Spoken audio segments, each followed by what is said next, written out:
Via Positiva. Via Positiva. Via Positiva. Dober dan, v naslednji uri vam dolgčas zagotovo ne bo, ker imamo pred mikrofonom soradnica Tomaža Dittingerja. Dobrodošli. Hvala lepa za povabilo. Tomaž, hvala lepa za odziv. Ste tolmač angleškega in nemškega jezika, logoterapevt, specializant logoterapije in pa radijski človek v redakciji za tuje jezike na radiju SI. Da, tako je. Torej, to je vse moja pot. Če grem kronološko, sem najprej tolmač, nato radic in sedaj tudi specializant logoterapije. Tako je tudi nastal stik med nama. Ne? Res je. Za naprej pa kdo ve? Boste pa nekoliko zamenjali ta vrstni red? Kako bi ga vi uredili trenutno? Bi bili najprej logoterapevt, najprej radic ali kar tako, kot je, ostaja? Trenutno kar tako, kot je, ostaja. Zelo mi je všeč, ker sem jaz, mogoče bi rekel, kar nek freelancer, samostojnik vedno bil in vedno se odzval na stvari, ki so se mi zdele zanimive, stvari, ki so prišle v življenje in so me nagovorile, včasih tudi, recimo, kakšna stvar ni uspela, se je kakšna druga stvar lotila, ampak že sama pot, kako sem jaz postal tolmač, da me je to privedlo do neke prve poti, je zanimivo, ker sem jaz pravzaprav delal srednjo šolo za turizem, torej turistični tehnik, turistični vodnik, bil sem tudi mestni vodnik v Mariboru v času študija in sem svojo folklorno skupino peljal na izlet v Avstrijo. Tam smo bili v Bernbachu, to je cerkev, ki jo je Friedensreich Hundertwasser v bližini Gradca obnovil in župnik nam je tam želel razložiti simboliko, vendar je kdo bo pa sedaj prevajal. In ja, 16-letnik so me kar pahnili v to, meni se je bilo všeč, zdelo se mi je, da mi gre dobro in tako je nastala pot do tolmačenja. In pot do radica je bila, bom rekel, podobno iz tolmačenja potem do radica. Zakaj? Preko tolmaškega dela sem spoznal kolegico iz nemške redakcije Radia SI in me prosila za eno uslugo. In potem pridem na radio in pravi njena sodelavka, joj Tomaž, mi pa imamo stisko v angleški redakciji, rabimo honorarce, a bi ti bil pripravljen. Pa sem rekel, ok, dobro, sem posnel, glas jim je bil všeč in tako je potem nastalo to sodelovanje. Kako pa je prišla logoterapija do mene, je pa tako, da tudi sem imel srečo, oziroma še imam srečo, ker še sodelujem z eno sistemsko psihoterapevtko kot tolmač. Ona izvaja izobraževanja v Sloveniji, predvsem v socialne varstvo, domovi za starejše, tudi recimo centri za usposabljanje in delo, ponuja to izobraževanje od različnih tem, konfliktni menedžment, izgorelost, zdravo vodenje, torej zelo takšne mehke teme in sva zelo dober tandem in potem sem začel razmišljati, pa to terapevtsko delo, tudi to bi mene zanimalo, kako in kaj. Sem se malo zanimal, potem pa je ena kolegica, ki je tudi logoterapevtka, začela z izobraževanjem in povedala o tem. In tako sem spoznal Cveto Pahlina, takrat sem še tudi živel v Slovenskih Konjicah, kar je bilo logistično zame odlično, nekaj minut stran. Začel pa sem v času pandemije leta 2020 in tako potem sedaj, nažalost je tudi gospa Pahlina preminula leta 2021, tako da je potem se to seveda malo vse zavleklo, ampak sedaj sem na poti zaključka in kako bo pot naprej, vsekakor v logoterapijo vidim kot eno potrditev cele življenjske poti, ki je v meni, ki se nadaljuje. In verjamem, da bo logoterapija ostala pomemben del pri meni, tudi zaradi tega, ker se tudi mi spreminjamo. Mi tudi skozi leta smo drugačni, mlajše generacije, potem tudi nova tehnologija, ki, bom rekel, jezikovno področje zelo močno preveva. Vse, kar se sedaj dogaja z umetno inteligenco, potem tako imenovani large language models, ti modeli, kjer po spletu, bodimo odkriti, daš en odstavek, eno stran v brskalnik in ta prevod, ki ti ga bo stroj ponudil, ni več takšen, kot je bil pred 10 leti. Je že kar kakovosten. Točno tako. To pomeni, da ti, seveda, mislim, da moramo ohraniti naš dober človeški filter. Vendar ti pa lahko tehnika stvari ponudi, da seveda to hitreje narediš, ne? Ampak zopet, tehnika je tukaj, da ti stvari olajša, da boš hitreje nekaj naredil. Ampak, a ni potem dobro, če potem znaš, da si pa, ne da zaradi tega moraš narediti, sedaj bom dal prispodobo iz prevoda, ne, ker ti bo tehnika pomagala, da bi torej običajni penzum bi bil nekje, recimo včasih se je reklo 5 prevajalskih strani, zaradi tehnike, boš pa sedaj jih moral narediti 20 na dan, da boš recimo lahko zaslužil isti znesek, kot si ga prej. Ne, in s tem je vprašanje, kje je potem ta korist tehnike, ne? Če te samo zaradi te tehnike si v še enem hitrejšem vrtincu in nimaš možnosti umiritve. In tukaj tu vidim logoterapijo, ki bi mi lahko omogočila, oziroma bi tudi jaz želel ponuditi, da z njo, ko se ozremo, ko pomislimo na vse, kar recimo nam ponuja Frankl, kar nam ponujajo njegovi somišljeniki, kar nam ponuja Elizabeth Lucas, kako lahko z temi miselnimi načeli sebe umirimo in tudi mi vsi gremo konec koncev bolj zadovoljni skozi življenje. Ne? Kar je pa predpogoj sreče, ki jo tako zelo iščemo vsi. Ja. Tomaž, se bova še vrnila tudi k vašemu radijskemu delu, izpostaviva pa morda logoterapijo. V tem trenutku marca na sredini bo simpozij. Ja. In na simpoziju imate tudi vi svoje predavanje o spanju. Da. Torej, jaz bom... vse aktualne tematike, Ja, ker spimo res nedobro, Ja. predvsem premalo. Ja. No, zakaj spanje? Spanje zopet iz osebne izkušnje. Jaz kot svobodnjak seveda sem bil navajen, da sem čez dan recimo delal, potem tudi recimo, ko so bili seveda otroci še mlajši, ker sem bil zopet svobodnjak, sem zopet pomagal pri vzgoji, oziroma tudi smo potem, sem čez dan delal, zvečer recimo prevajal, potem je seveda bilo spanja malo. In skozi leta se je to nabralo. Najprej recimo tudi, ko sem pisne prevode delal, sem lahko do 3-4 zjutraj delal, potem več ne, se je videlo, da sem kar že zaspal in potem tudi, ko pridejo življenjski preobrati, zapadeš v filmčke, gledaš filmčke na tablici, gledaš filmčke na telefonu, zopet bediš do enih, potem spiš slabo, naslednji dan slabe volje. Kakorkoli že sem jaz pri sebi opazil, vidiš, tu se ti pa spreminjajo stvari. Pa recimo, Hvala Bogu za to zavedanje. Kako je do tega prišlo? Ker to je že kar velik korak naprej, da se človek ujame v svojih zankah. Ja. Da prepoznaš to zanko. Mislim, da zaradi tega, ker sem jaz sam s sabo več nisem bil zadovoljen.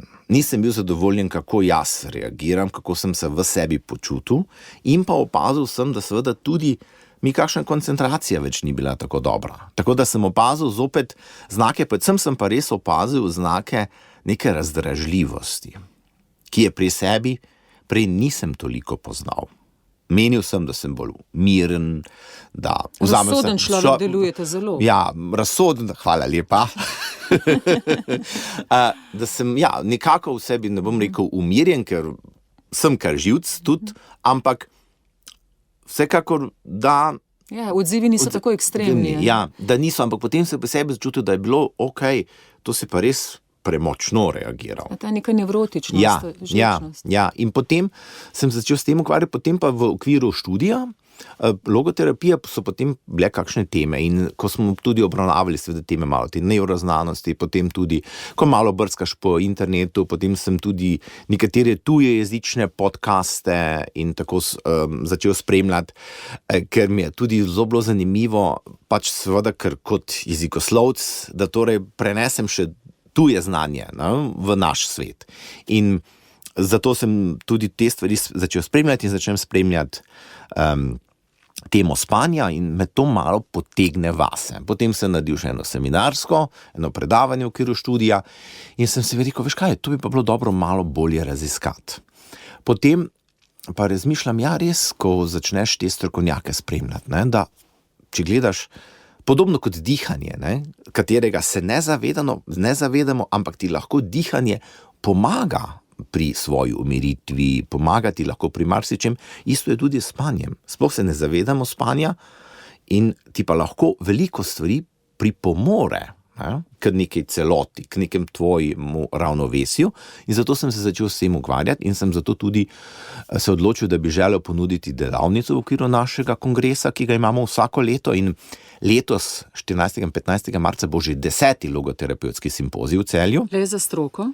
Ne. To je za splošno, torej najprej seveda, če si član našega društva, je malo cenejše, ampak drugače je to za splošno javnost.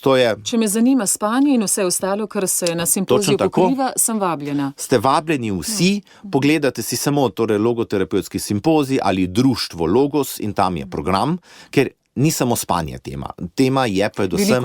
Veliko jih je. Smisel z več zornih kotov. Točno tako. In kako lahko poveževa spanje s smislom oziroma s tem ravnovesjem? Vsega seveda ne bova prenesla med poslušalce, ker je vendar treba poglobljeno pristopati k vsaki vsebini in z nekaj stavki stvari ne bova rešila, ampak vendar je nekaj teh zanimivih utrinkov. Zakaj je spanje tako pomembno? Če bi rekel na kratko, spanje nam omogoča vsakodnevno ponastavitev našega telesa in duševnosti. Zato, ker ne bom rekel čisto ponastavitev, ampak da lahko na novo stvari se naslednjega dne lotimo, naprimer. Tudi ni tjaven dan, če rečeš, da daj prespi to, naprimer, ne? Ker zopet spanje ima več faz. Torej imaš najprej enkrat, osnova je tako, pač eno se deli na tiste faze, ki ni REM spanje in pa REM spanje, ne, ko sanjamo.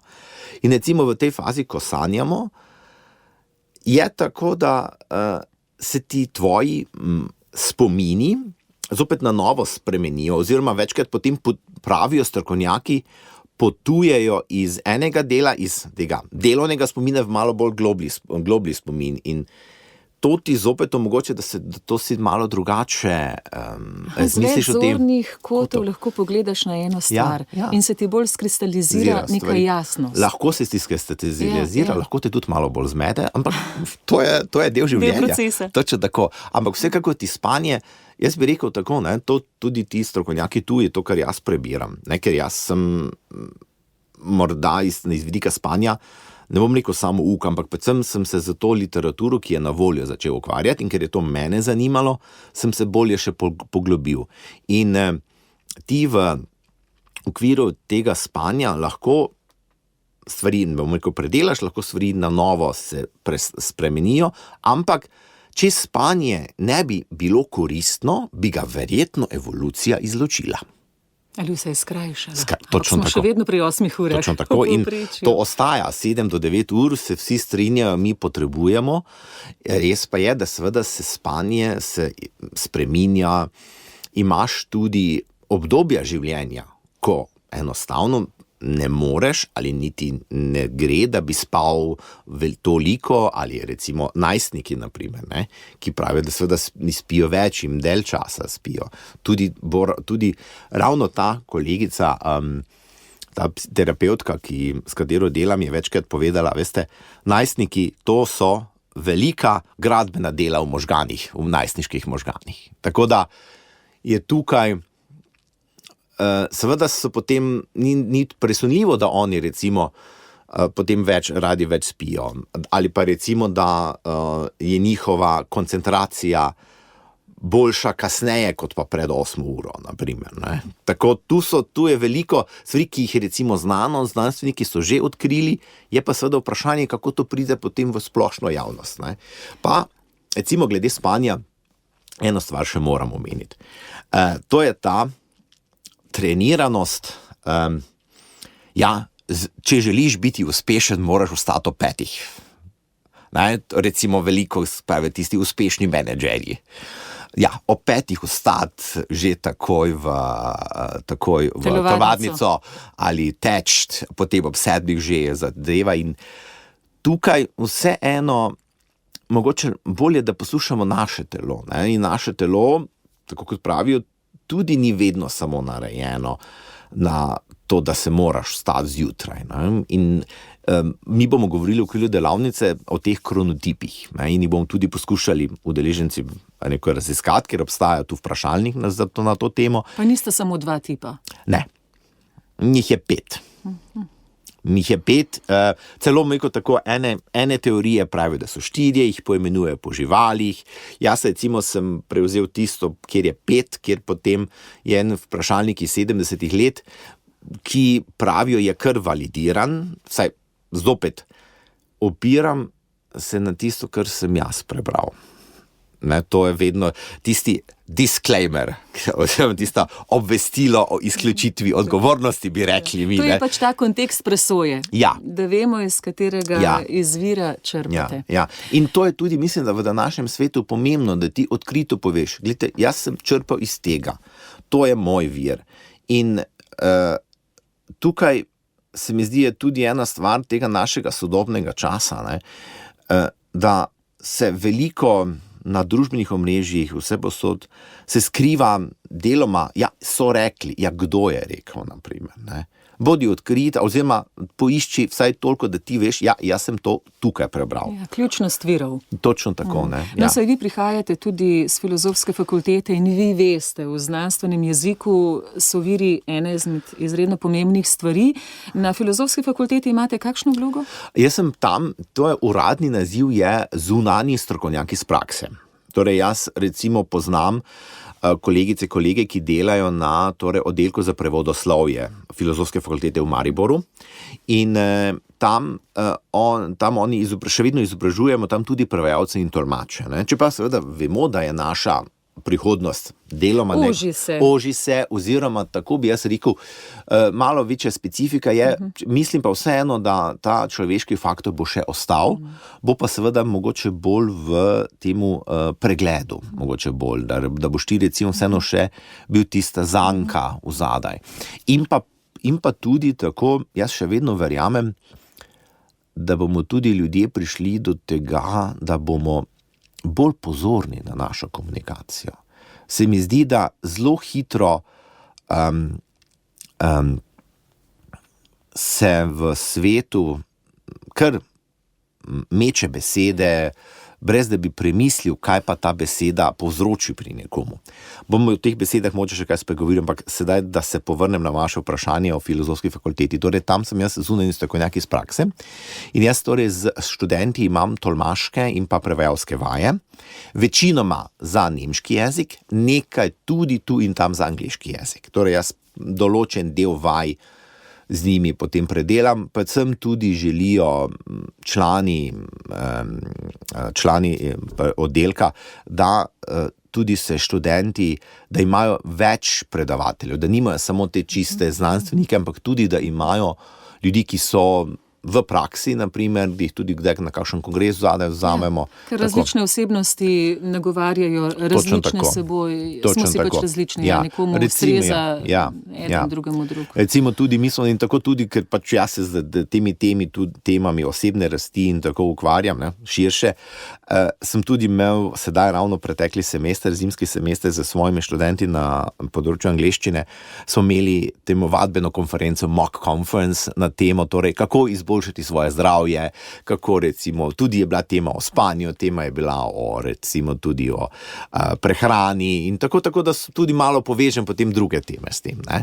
Je pa res seveda tudi, kar pa je tudi prednost potem, da jaz lahko pri teh mojih vajah, pri tolmaških vajah zelo veliko uporabljam resničnih govorov. Torej resnične govore, katere sem jaz delal v okviru obiskov ministrov na mednarodni ravni, naprimer. Tako da imam potem tudi kar en širok nabor svojih tem, ne.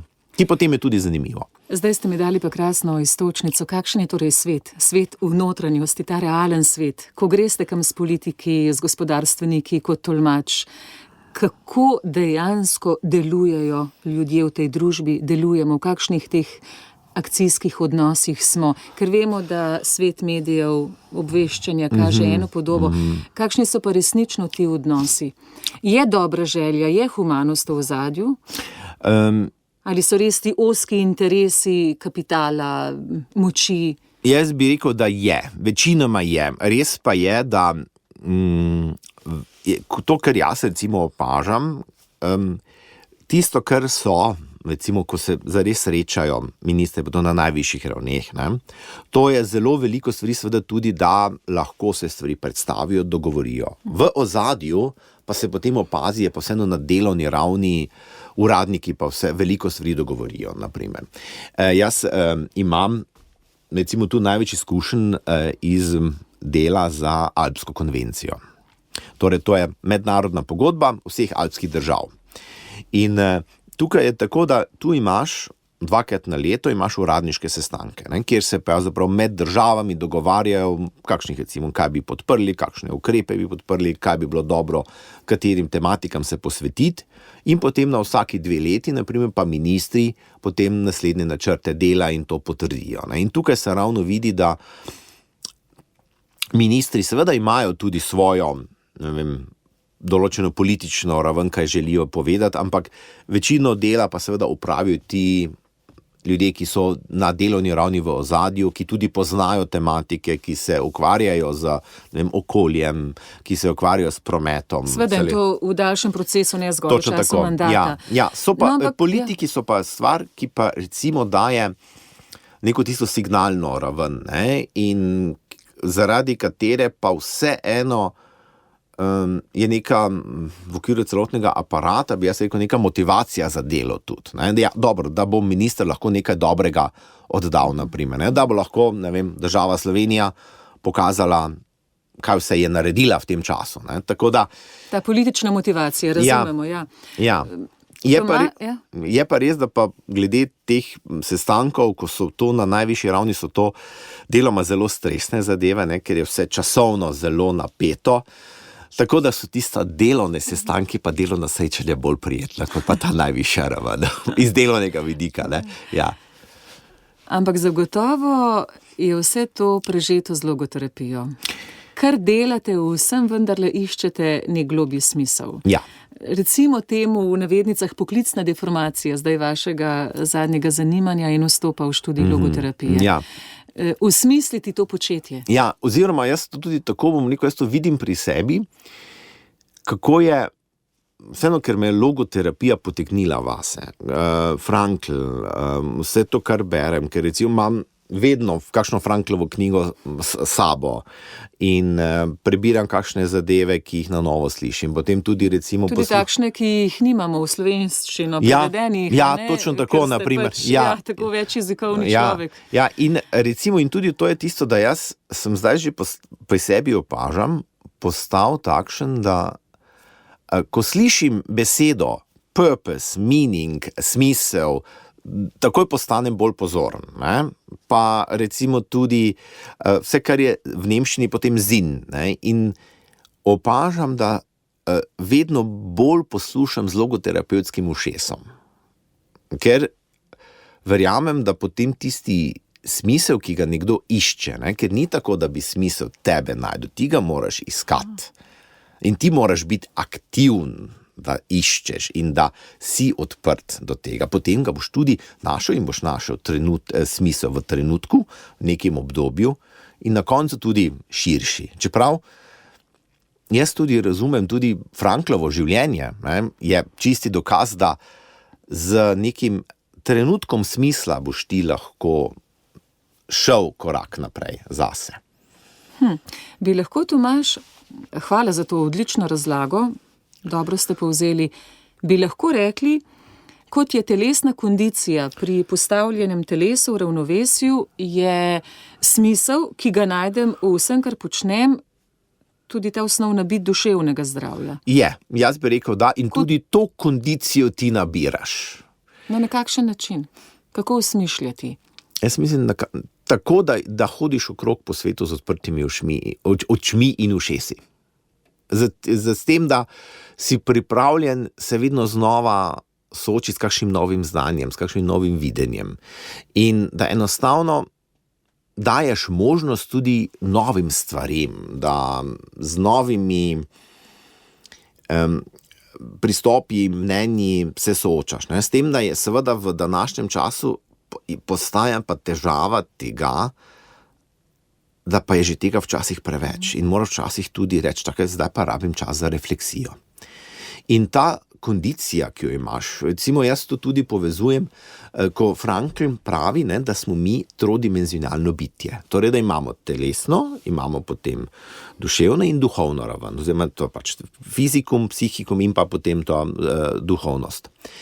Nos, ki ga on, logos, ki ga on pravi. In vse to troje je tudi med sabo prepleteno s tem, da recimo si lahko ti pomagaš. Ne? Recimo, ti si z telesno kondicijo lahko pomagaš, da bo tvoja psihična kondicija boljša in da bo potem pravzaprav, če boš imel ti dve kondiciji boljši, boš tudi ti lažje dostopal do svoje duhovnosti.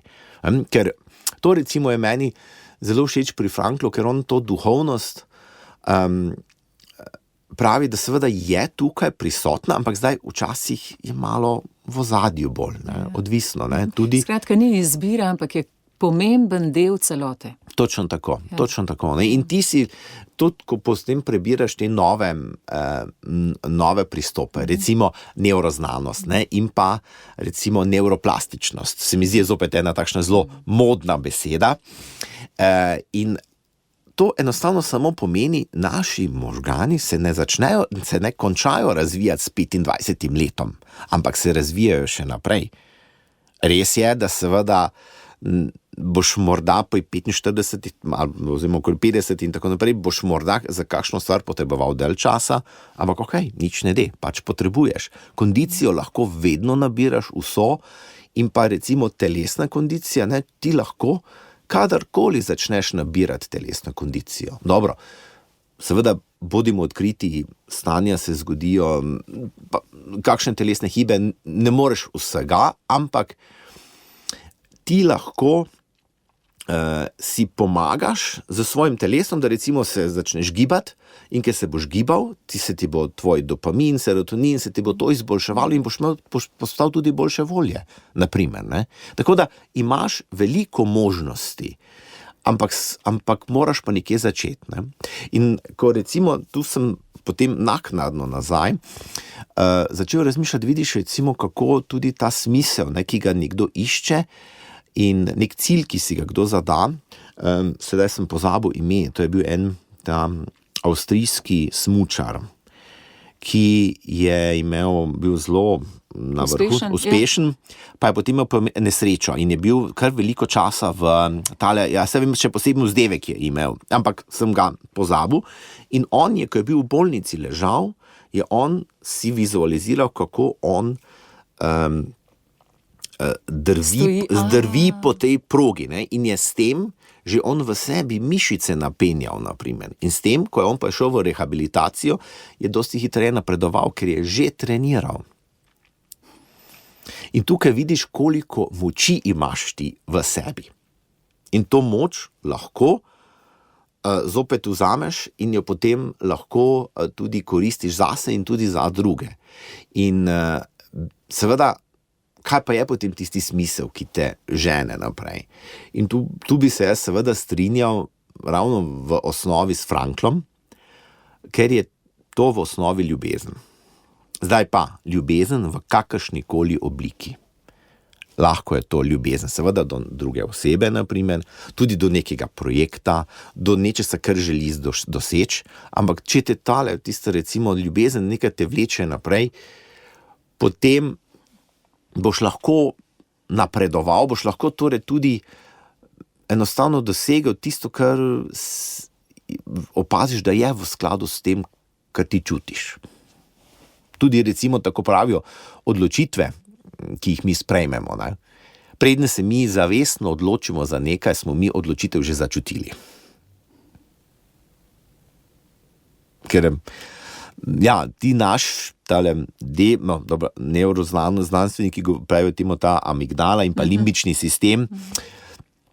In ta limbični sistem je seveda hitrejši kot pa potem naš čelni reženj, ko racionalno. Mi odločitev sprejmemo, ko se to zgodi tam. Točno tako, dobro. Saj, seveda, zopet je pa tako.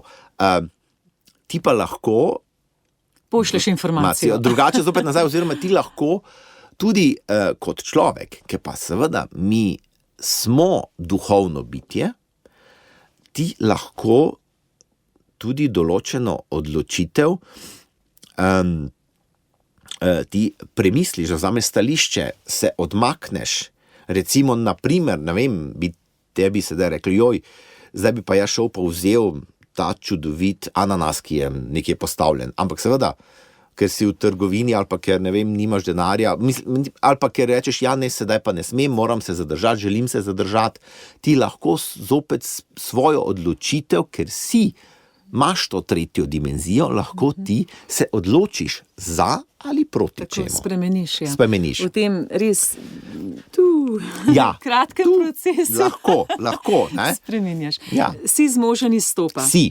In to je, preobrneš smer. Ja, včasih seveda ti tega izstopa sam ne najdeš in ti tukaj lahko nekdo pomaga, kot recimo terapevt, kot prijatelj, kot nekdo, kateremu samo poveš svoje tegove. Ne? Recimo, zopet, tisto stvar, ki jo boš ti povedal, dal ven, s tisto lahko ti nekaj narediš.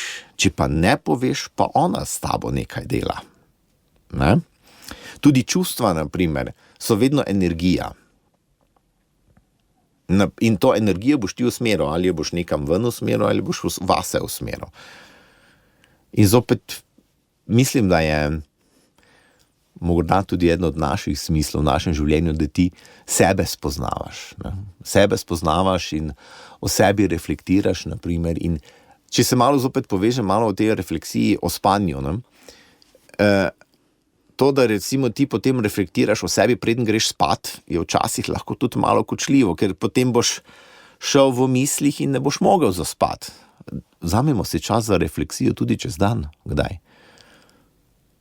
Ampak zopet v sodobnem času si moraš najti čas za to refleksijo.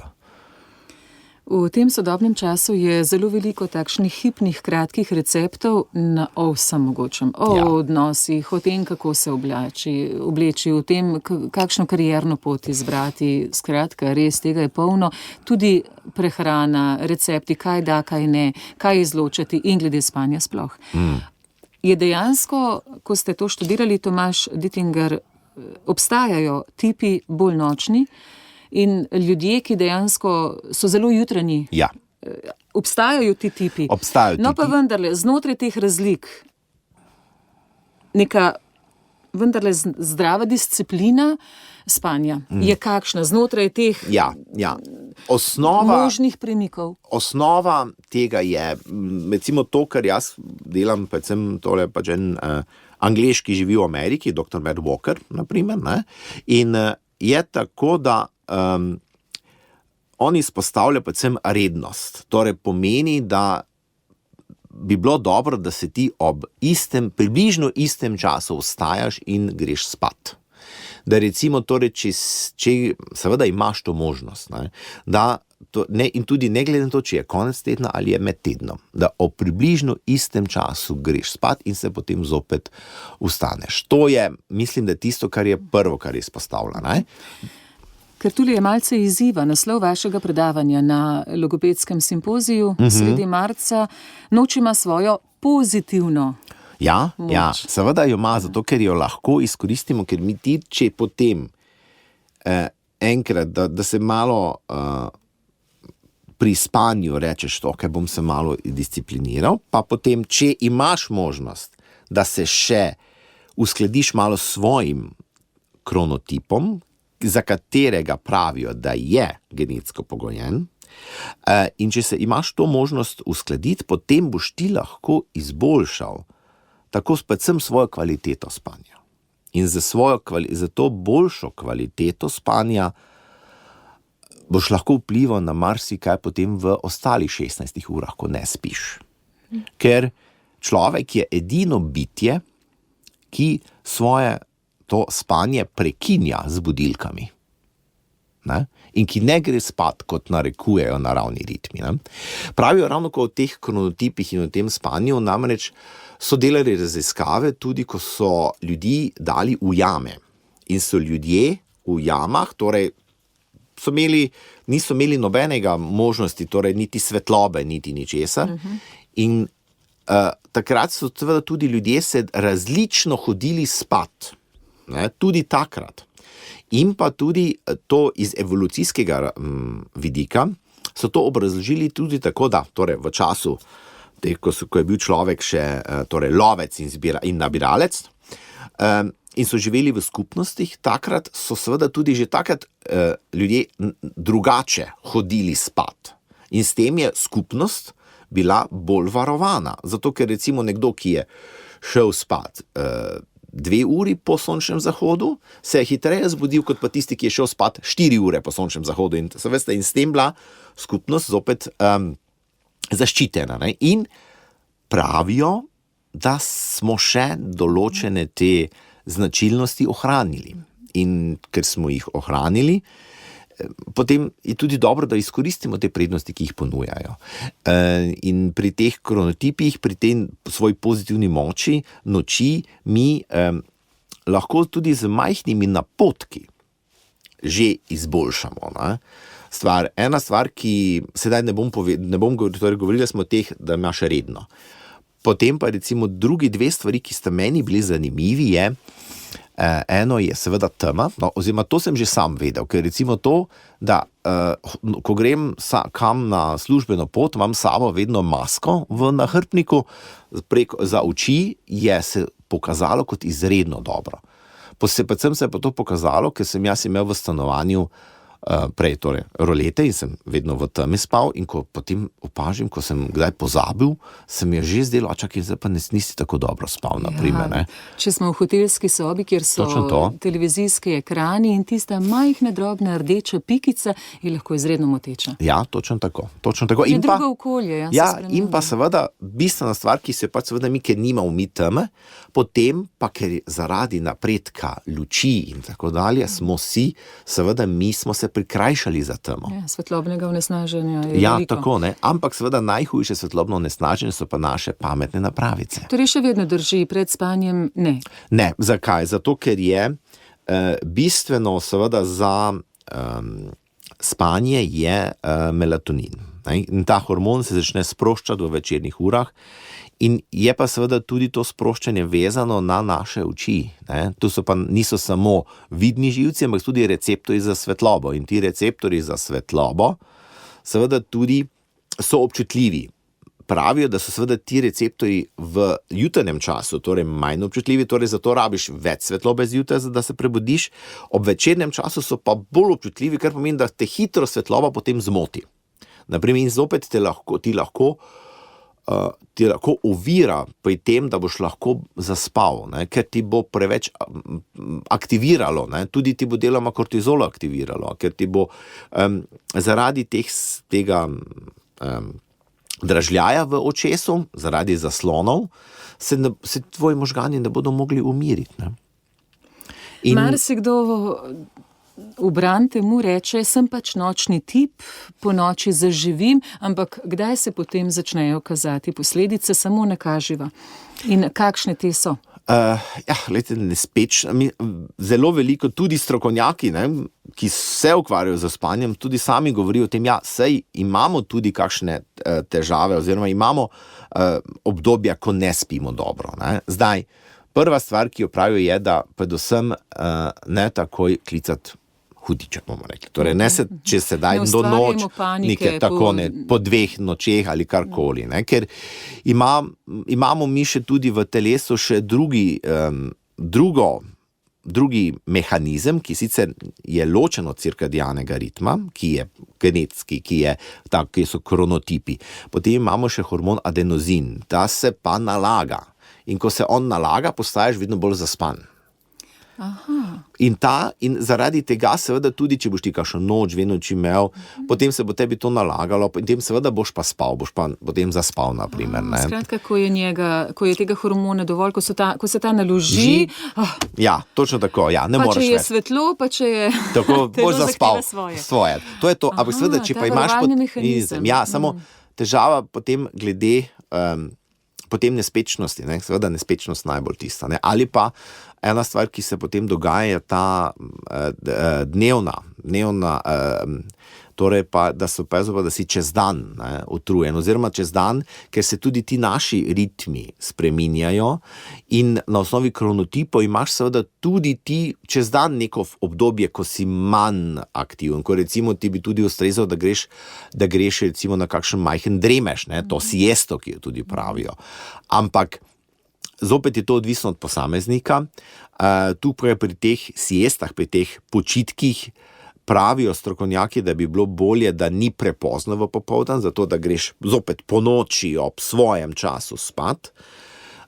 Predvsem pa je, da ti počitki daj ne bi bili predolgi. Ker zopet je potem, vemo vsi, potem zaspiš za 2 uri, se potem še bolj utrujen, kot pa si bil prej. Pa potem še ne moreš zvečer zaspati. Poznamo to vsi. Vsekako, če nekdo ima, ne vem, ne samo dneve, a pa ne vem, kakšne tedne težave s spanjem, je pa vsekako se bolje posvetovati s strokovnjakom, zdravnikom svojim. Tudi morda tudi že imajo že kakšne tile oddelki, ki se ukvarjajo z spanjem, mislim, da se v Ljubljani tudi s tem ukvarjajo. Ne? Tako da, če nekdo čuti, da je to dalj časa, ne, potem jaz mislim, da je najbolje se takrat posvetovati. Ker imaš sam, pa lahko preizkusiš stvari, ki ne bodo ničesar, recimo, ki ti ne bodo škodovali. Recimo, prva stvar, kot smo rekli, je tema, ne, zvečer tema.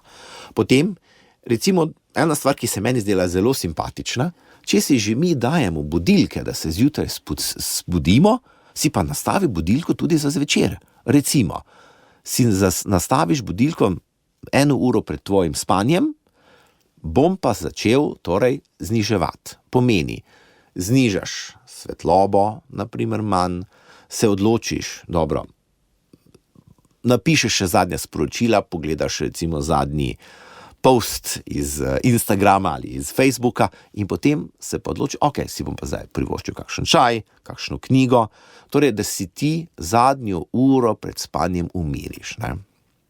Vsekakor smo pa tukaj starši, jaz sedaj že imam srečo, ker sta že moja sinova že ni več tako mlajša in hvala Bogu nismo imeli težav z videoigricami ali z tem, ne.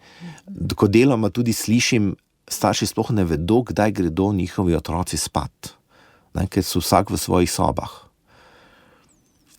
Tukaj pa mislim, da je vseeno naša odgovornost, da bi morali poseči vmes, ne. Ampak težko pa je, če si že kot starš ti navajen, da si pred zaslonom ali na telefonu, ko vozi svojega malčka v vozičku, naprimer. In tukaj pa bi vseeno se mi zdi, da vedno zopet imamo vsi moč v sebi, da pa poskusiš drugače. Tudi če si sedaj poskusil, če si sedaj delal 10 let tako, zakaj pa ne poskusiš en dan drugače? In če ti ne uspe, dobro, boš pa še naslednji dan poskusil. Tomaž Dittinger, noč ima svojo pozitivno moč, z več znanja do boljšega spanja, to je naslov vašega predavanja, pa kar povejva, lokacijo, Točno. Dan. Torej, to bo 14. in 15. marec v domu Svetega Jožefa v Celju. Torej, tam lahko rečemo, to je že naš tradicionalni prostor, kjer se zberemo vsi. Jaz ne bi rekel samo terapeuti, ampak vsi, ki so prijatelji logoterapije, ki jim logoterapija kaj pomeni, ki so že recimo slišali za Frankla, ki bi radi morda slišali več o tem. Tako. In tukaj bomo tudi letos, bo 10. in bomo tudi sprejeli eno izjavo za javnost o tem, kaj lahko naredimo za svoje duševno zdravje. Tako da bo se mi zdi zanimivo, 2 dneva bosta, več predavateljev bo, imeli bomo tudi več sporednih delavnic, možnost bo za druženje in tukaj v okviru tega kongresa res eno takšno dobro vzdušje je tam na Jožefu vsako leto. In zelo pomembnih vsebin se lotevate nadvse aktualne za sodobni način življenja. Med izhodišči je tudi, ali je mogoče ohraniti duševno zdravje brez odkrivanja smisla. Če bi na kratko rekel, skoraj ne. Ja. Zato, ker je, veste, pripeljete vedno naprej pot kam sedaj, kam te naj pelje zopet, ne? Ko recimo si v neki stiski z duševnim zdravjem. Je potem pomembno se moraš soočiti tudi s svojimi vrednotami. Kaj želiš konec koncev od svojega življenja? Ampak tudi je pa tako, kaj pa lahko ti življenju ponudiš, kaj lahko ti ponudiš, kako se ti vključiš. Ne? Ti vedno pri smislu vedno imaš svoj način. Ne? In tudi recimo je zanimivo bilo, ko je Frankl hodil po teh raznih predavanj, tudi po Ameriki, kjer je on se soočal s tem, da so mladi imeli tako imenovani eksistencialni vakum, bivansko praznoto, ki se mi zdi se morda zelo pri nas zdaj pojavlja pri mladih. Ne? In to pri tistih, ki so v vrhuncu svoje ustvarjalnosti. Točno to. Tam približno 30 plus minus. Točno tako, ne, naprimer. Izobraženi, inteligentni, ampak so v neki stiski, obstoja. Obstoja in zakaj? Zato, ker je mogoče tudi vprašanje je, a vso to izobrazbo, vso to, kar so delali do sedaj, so to delali nalaganje, so delali to zaradi tih, ker so si oni to želeli, ali je to jih vodila kakšna druga, jih odzadja tudi, ne vem, so želeli ugoditi staršem, so želeli biti sprejeti. Konec koncev seveda mi vsi želimo biti ljubljeni in smo zato, da smo ljubljeni, pripravljeni narediti marsikaj. In prepoznani, da nam gre dobro, da smo uspeli, ne glede na starostno obdobje. Želiš biti med sovrstniki prepoznan kot uspešen. Točno tako. Tomaž Dittinger, še eno vprašanje. Je zanimivo, Frankl je dokazal tudi s svojim življenjem, da lahko najdeš smisel tudi, ko se stvari sesuvajo v prah, in to res je kar malce... To si nepredstavljivo. Kot črn humor angleški. Ne vemo, kaj se je z njim dogajalo in kje je iskal smisel in ga tudi našel v taboriščih smrti. In me res zanima, kako tudi stališče logoterapije, kako predati neko univerzalno sporočilo zdaj med poslušalce, ker so vsi v svojih zgodbah, da tega iskanja smisla ne izgubim. Kako se je v vašem življenju, Tomaž, to potrjevalo? Ne glede na to, kje ste bili, da ste vendarle imeli v zadju nekje to neko varnost tega smisla. Pa kar zapeljite tako, kot se vam zdi morda najbolj smiselno odgovoriti. Neko tako univerzalno sporočilo poslušalcem. Univerzalno, dve bi rekel. Ne? Najprej je tako, da to iskanje je stalno. To iskanje se ne konča in to je pot. In torej je tudi neka pot sprememb, ki jih enostavno vzamemo kot del. Ampak mislim, da je recimo mene na moji osebni poti vedno vodila tisti nek notranji glas, ki mi je govoril, vse bo v redu na koncu. Vse bo v redu. Kako ga negujete, da je glasen? Da ga ne izgubite? Da ga nič ne priglasi tako močno, tudi ko se stvari res rušijo, ampak da vendarle ta glas ostaja, je prepoznan? Jaz mislim, da je ravno tu tista neka refleksija, ki jo da ga ves čas skušam slišati. Skušam slišati, oziroma ga iščeš, oziroma da ves čas... Kaj si pozoren nanj? So pozorna, da si ves čas si rečeš, ok, čakaj, sedaj je šlo nekaj narobe, počakajmo. Torej, da ni tistega... To je pa potrpežljivost. Ja, morda potrpežljivost, oziroma morda temu ta refleksija v sebe, ok, vidiš, kaj bo. Pa tudi, ko se stvari zalomijo, ne, da nisi tisti, da se zgodi, da potem kakšen dan ne moreš, ne? Ampak zopet, da se potem zopet poskušaš postaviti na noge, da si rečeš, vse bo pa naslednjič boljše. Pa tudi, vem, da je težko, ker recimo, ko imaš kakšne razočaranja, ko recimo imaš pritožbe, ko kaj nisi recimo, se zgodi stvari, narediš narobe, da pač rečeš, ok, to je samo ena napaka. Ne? In jaz sem to našel s tem neko stalnim iskanjem znanja, recimo znanja, ki mi ga recimo zdaj res v zadnjih letih zelo močno prinesla logoterapija, da sem vedno znova iščem to znanje in ga tudi povezujem z stvarmi, ki sem jih že recimo odprej slišal. In to je bilo zame, bi rekel, neko odkritje. To stalno iskanje znanja in s tem pravzaprav je tudi, ker sem pač v tem pripravi kongresa zraven, ne, in sem si zato izpisal tole eno misel iz naše izjave. Ne. Ja, povejte nam jo. In sicer to pač ni moja misel, ne, ampak iskanje smisla ni le iskanje odgovora, temveč pot, ki vodi do notranje moči in trajne duševne stabilnosti. To samo pomeni, da seveda ti ne boš iskal odgovora sedaj, ti boš iskal naprej in vse to te bo peljalo naprej do naslednjega koraka na tvoji poti. In to ohranja stabilnost duševnega zdravja. Točno tako. Da boš vedno Ja, da ne obupavamo. Ja, da ne boš vedno, da boš tudi, dobro, nekaj si se recimo do neke stopnje si prišel, v redu, super, sedaj pa potem si pripravljen na naslednjo. Pa mi radi delamo zaključke, ne? Nekaj ne gre, v redu, to je to.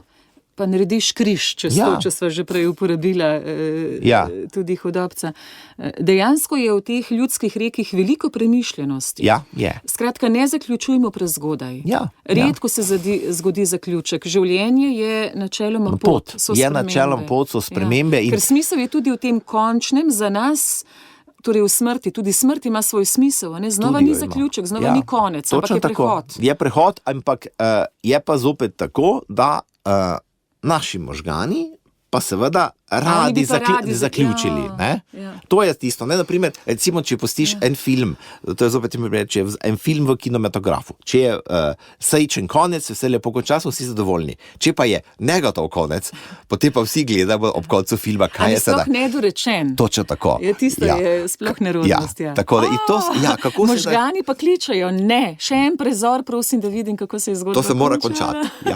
In to je tisto, in seveda te zaključene zgodbe nas tudi včasih kdaj v življenju kakšne stvari recimo morijo, nekaj nisi zaključil, nisi kakšne poti končal ali nisi se izrekel s kom, ne?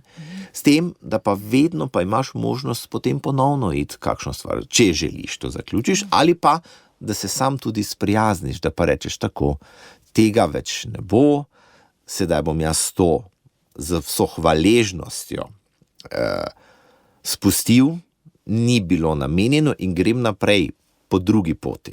Vso to imamo v sebi mi, je pa včasih pa so stran poti, ki so zopet del, ki nas naredijo pestre, ki nas pripeljajo do raznih srečanj, ki so pripeljali tudi do tega srečanja, naprimer. Mi dva imava kar nekaj naključij, da so se našla. Ja. In takoj, ko ste vstopili v te naše radijske prostore, brez da bi se predstavili, na neki nezavedni ravni sem vedela, kdo ste. Ja.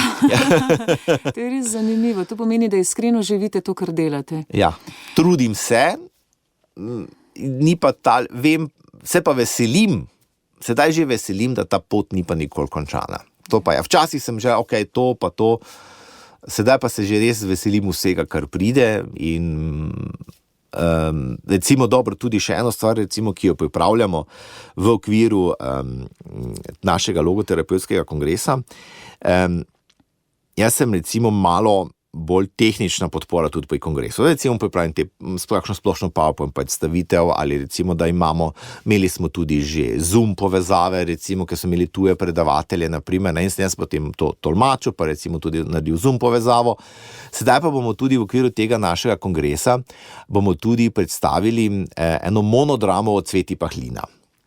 In v okviru te monodrame je si avtorica zamislila, da imamo zaslon vzadaj, da imamo zraven pač prizore, morje, rab, recimo zopet kakšne prizore in seveda potem zopet Tomaž tu zraven, ker sem pri tem, pa zraven še audio spremljal, tako da recimo se še v okviru tega kongresa še malo teh stvari lotevam.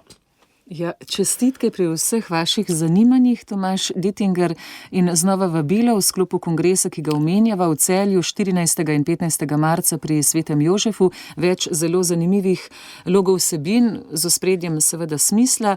Noč ima svojo pozitivno moč, z več znanja do boljšega spanja, to je vaše področje, o tem boste vi govorili. Hvala lepa za nekaj izhodišč tudi v najinem pogovoru. Zdaj pa še za sklep k vašemu radijskemu delu.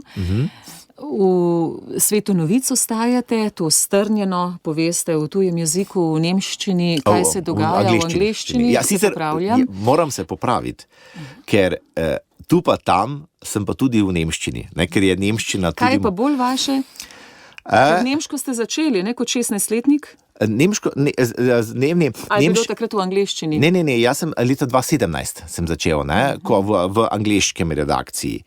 Je pa res, da jaz sem po svoji osnovni izobrazbi nemcist oziroma tolmač za nemški jezik, ker sem tudi študiral v Gracu.